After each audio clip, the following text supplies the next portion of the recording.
To hit the road has long been a rite of the American summer. But how did that open highway we dreamed of all winter get so clogged and riddled with potholes? Our cover story is reported now by Mark Strassman.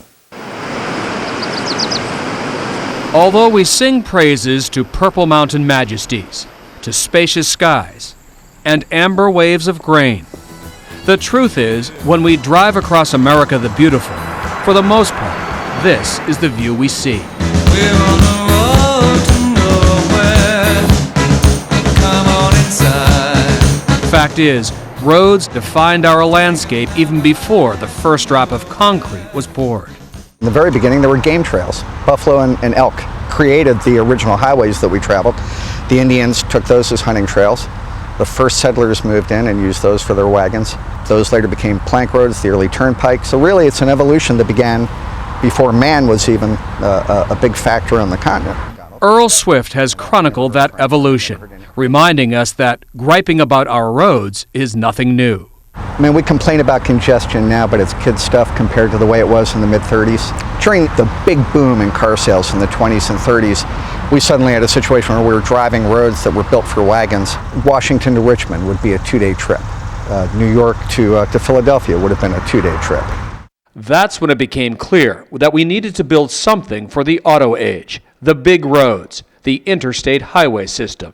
If you wanted to find a moment of conception, you go back to February of 1938, when FDR called his roads chief into the White House, and the president had laid out a map of the 48 states on his desk, and on it had drawn 6 lines, 3 going north-south, 3 going east-west.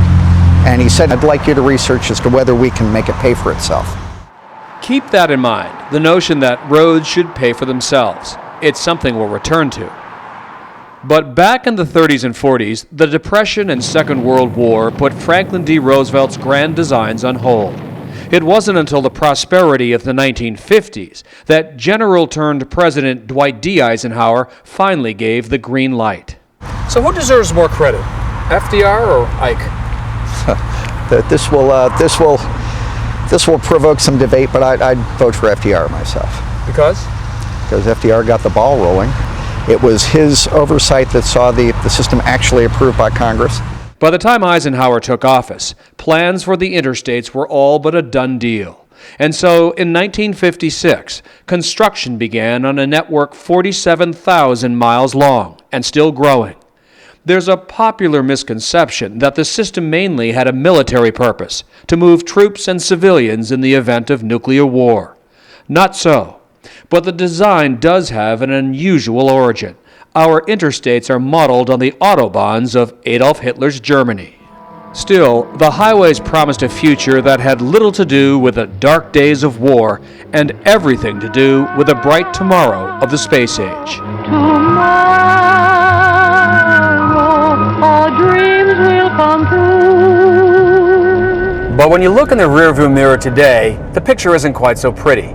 Our reliance on automobiles has created sprawl, pollution, and a dependence on oil. But even more pressing, it's become clear that our freeways are anything but free. Remember FDR's idea that the interstates should pay for themselves? Well, that never quite came to pass. We pay to build and maintain our highways mostly through the federal gas tax, currently 18.4 cents a gallon. That tax rate has stayed the same since 1993. Last year, about $32 billion in revenue came in, $37 billion in expenses went out. You can guess who made up the balance. Every single taxpayer, regardless of how much or how little they drive. We've been driving on borrowed time and it's running out. In fact, I would suggest the clock is stopping.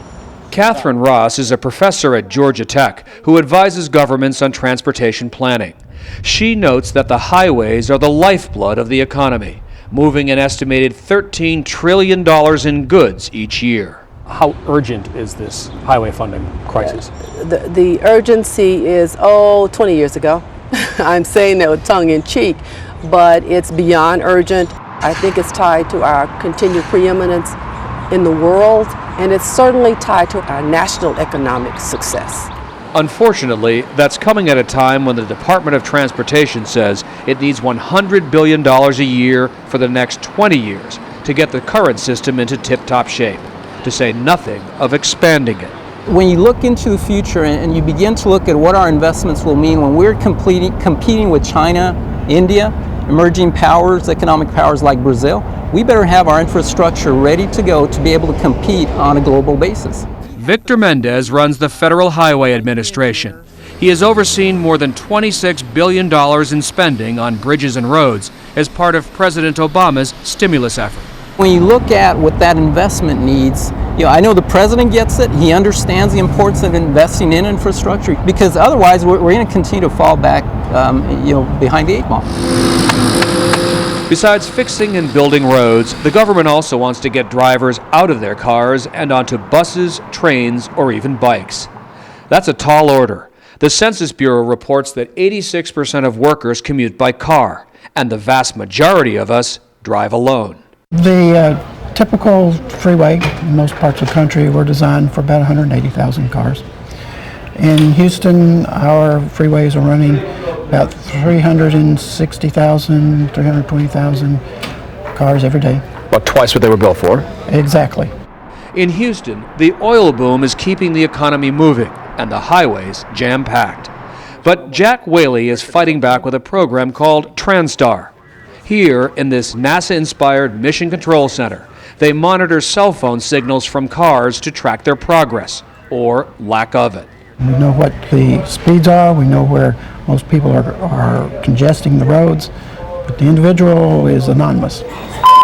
TransStar costs about $26 million a year to operate, but officials claim it saves close to $300 million a year in fuel and time by rerouting drivers around congestion. Southbound on Milam at Preston. Houston's trying one other solution, something that's being considered in other parts of the country. New toll roads where, for a price, drivers can buy access to the less crowded carpool lanes, even if they're driving alone. We have those that just hate congestion, and it's worth it to them to pay 50 cents or 60 cents extra. It's a choice. That choice is a direct challenge to the long-held belief that the highways represent democracy, that we're all in this together, even if we're all stuck in traffic. But as the roads keep filling up, we may no longer be able to afford that sentiment. When you ask for that access, if it costs more, you should pay more. So it's democracy for all, but under constrained conditions, it costs more because it costs more to provide you that ability to travel. Georgia Tech's Catherine Ross says that we've relied on the legacy of Roosevelt and Eisenhower for about as long as we possibly can. Whether it's in tolls, taxes, or crumbling roads, pretty soon we'll all have to pay the price. To those who say I've already paid for this, my answer is sometimes you have to pay to keep what you have. It started off in good repair, it was brand new. That is no longer the case. You started rolling down